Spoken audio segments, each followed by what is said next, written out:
I'm a professional geologist, but I always seem to forget that chalk is a type of sedimentary rock.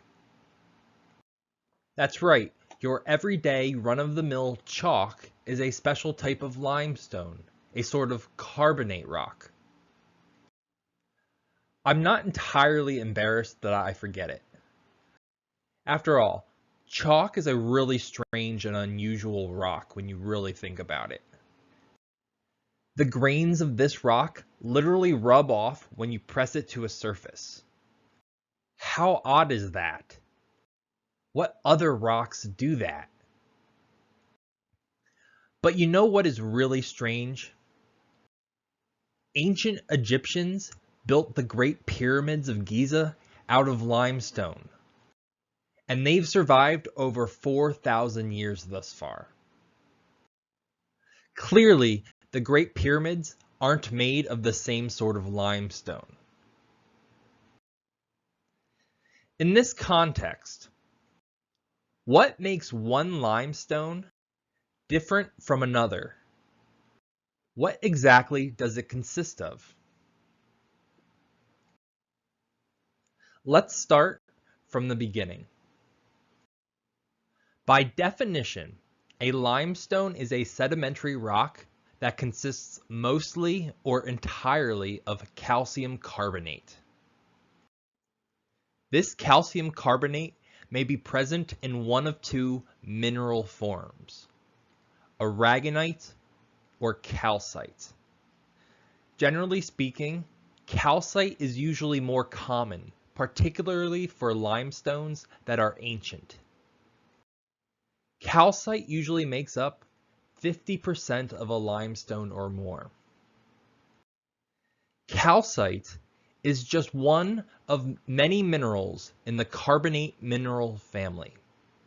Some of the other important minerals in this group include aragonite, siderite, and dolomite. Problematically, calcite and aragonite have the same chemical formula. They both consist of calcium carbonate and are identical in composition. Although calcite and aragonite are identical in composition, they have different crystal lattice structures. This is important, as it affects not just their observable properties, but also their stability. Aragonite is considerably less stable than calcite, and over geologic time, we often see that aragonite naturally becomes calcite. Siderite has a different composition than calcite. It consists of iron carbonate. But siderite has the same crystal lattice structure as calcite.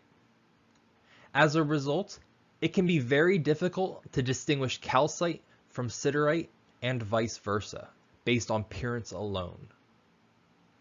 A chemical analysis or reaction of some kind is typically required.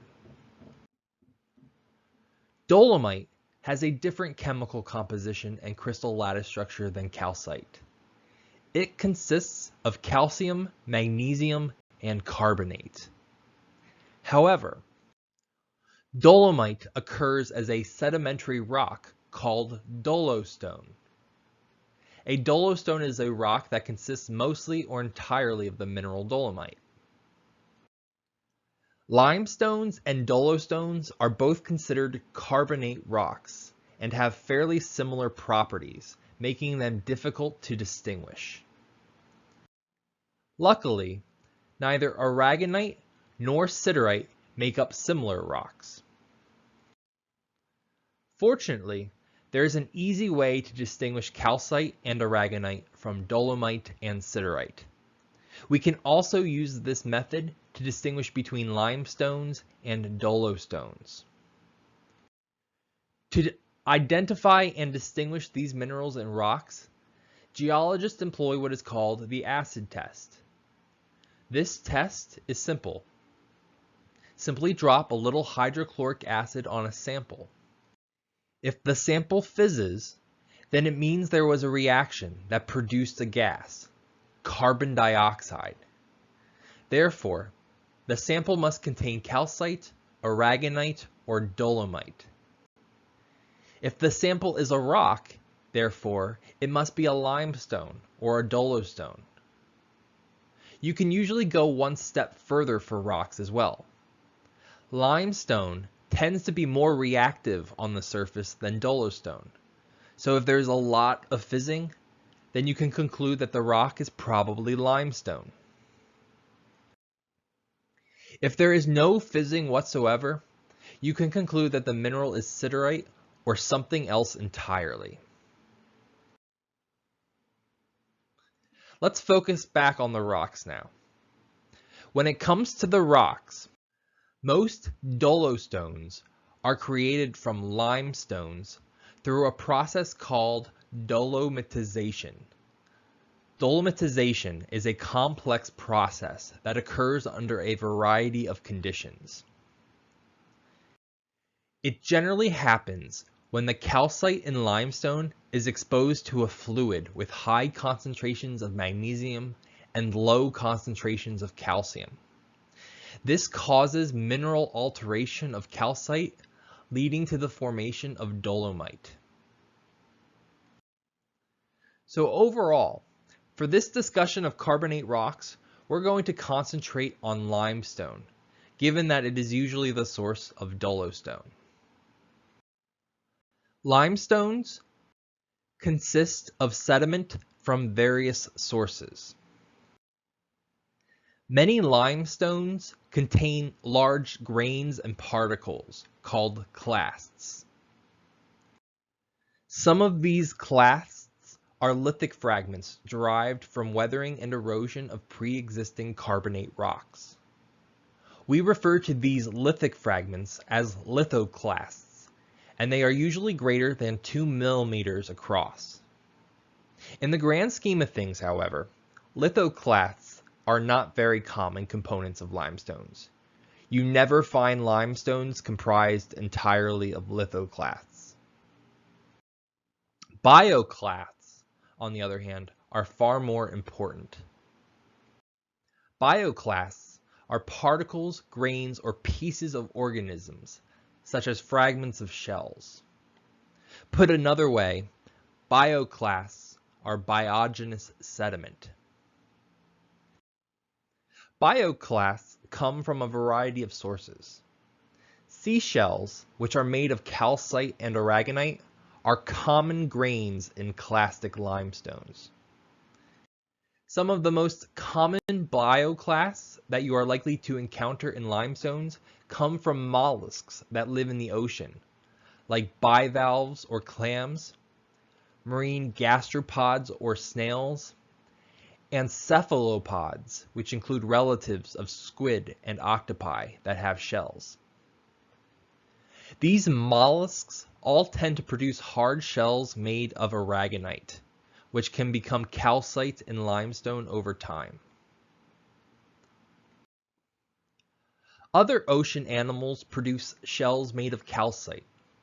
These animals include barnacles, encrusting moss-like animals called bryozoans, sea urchins, sea stars, and sand dollars, and other animals that we collectively call echinoderms, and another group of bivalved shelled animals called brachiopods.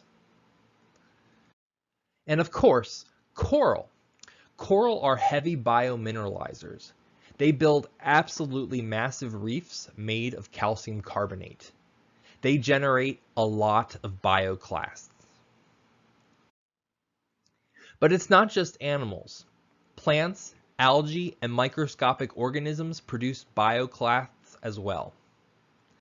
These include a group of red algae known as coralline algae, various species of green algae like Halimeda here, and various microorganisms like foraminiferans and coccolithophores. Besides bioclasts, limestones can contain other types of grains as well. Some limestones contain lithic fragments called intraclasts. Intraclasts are irregularly shaped grains that form from erosion of partially lithified sediment.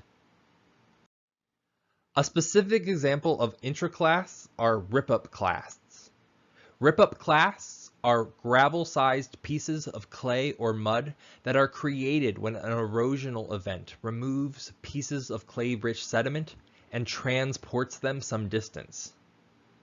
Because clay particles stick together and are cohesive, the pieces can be transported and subsequently preserved when they are finally deposited in place.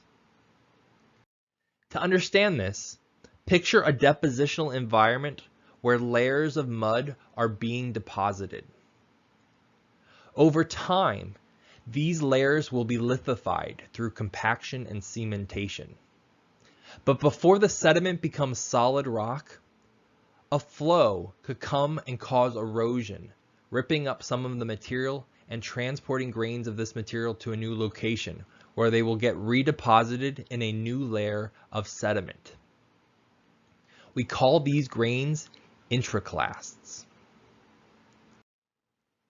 Beyond bioclasts and intraclasts, limestones contain a variety of other grains as well. Take, for example, these spheroidal grains consisting of calcium carbonate.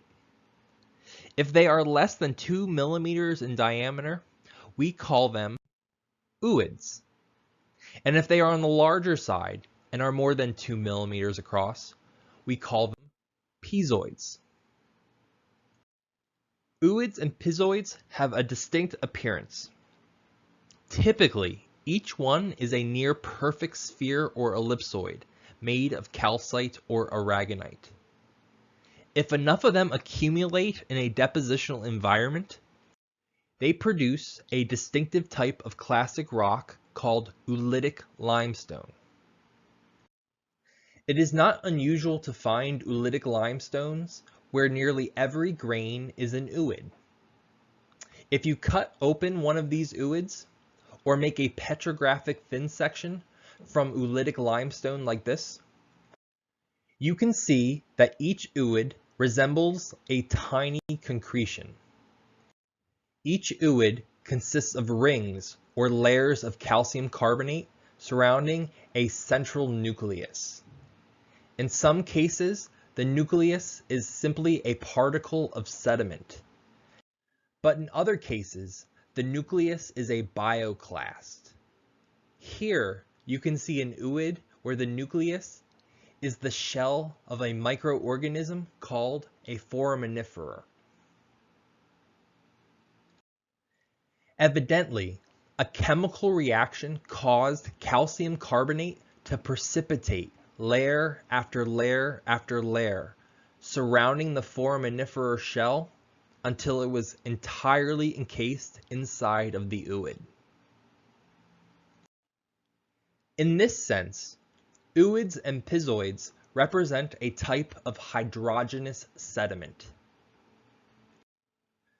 So what causes an ooid or pisoid to form? It is a matter of some debate exactly what causes these things to form. That said, depositional environments where you can find ooids tend to have warm, shallow waters with high concentrations of dissolved carbonate, waves, and the presence of bacteria and other microbial organisms that cause calcium carbonate to precipitate out of seawater. It is thought that the waves agitate and circulate water, helping to supply calcium carbonate to the bacteria and ooids growing in sediment located beneath the surface of the water. In this context, oolitic limestone is thought to be a very good indication that a wave-dominated depositional environment existed in the past. Of course, not all round grains in limestones are ooids or pisoids. Another important group of carbonate grains are called Peloids. They do not have any concentric layered structure, and they are usually less than 1 millimeter across. For these reasons, Peloids can be hard to recognize, and they don't have any distinguishing characteristics. Even so, Peloids have a much simpler origin than ooids and pisoids. Most peloids are remnants of fecal pellets that were produced by ocean animals like marine snails. Unfortunately, peloids are more common than you might expect, but thankfully they now consist of calcium carbonate. In any case, in the real world, things can get a little more complicated than simply ooids, pisoids, and peloids. Calcite also precipitates as a cement during lithification of carbonate rock. As a result, it can form between grains and bind them together as aggregate grains. When all of the grains are spheres, we call them grapestones. To see the final component of carbonate rock, we must look past the big pisoids, ooids, and peloids, and past the bioclasts and intraclasts. In many limestones, these large clasts are surrounded by fine-grained material called lime mud. It is also known as carbonate mud, but I suggest you remember it as micrite. Micrite is the brown-gray material in between the clasts in this image. Micrite consists of particles of calcium carbonate that are less than 4 micrometers in diameter. Micrite grains are tiny. Micrite particles form through a variety of pathways. Some micrite represents hydrogenous sediment that forms from chemical precipitation of calcium carbonate in water. Other micrite particles form from the breakdown of bioclasts, intraclasts, ooids, and other large grains. We call this process micritization. It is the breakdown of clasts into micrite. Here, you can see a large clast surrounded by a micritic envelope. It is in the process of being broken down into micrite. You now know all of the types of sediment and carbonate rocks and how they originate. And you will soon learn to use this knowledge to classify limestones into different categories.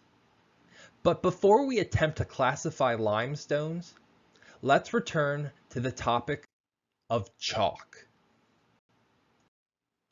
Why is chalk, well, chalky? Why is it such a good writing utensil? Chalk is very much a limestone. It reacts with acid. It consists of calcium carbonate. Some of the most spectacular and famous chalk deposits in the world are located on the southeastern coast of England, across the English Channel from France. You've probably heard of these cliffs before. They're called the White Cliffs of Dover, and they're breathtaking. How did this beautiful limestone come to be? The grains in the White Cliffs of Dover consist of tiny shells of microscopic algae called coccolithophores. This electron microscope image shows you the sizes of these shells. Each one is only a few micrometers across. They are incredibly small. Not to mention, each individual coccolithophore shell is a sphere that easily breaks apart into many smaller plates. Each plate here is less than 1 micron in size. Coccolithophores are commonly called nanoplankton because their bodies consist of nanoscopic plates. So why does chalk produce dust? And why can we use this dust for writing on smooth surfaces? It is because chalk consists of clay-sized pieces of nanoscopic algae. With this in mind, when your professor calls you up to answer a question on the board, just remember, nanoscopic algae, which lived millions of years ago, are actually the ones to blame.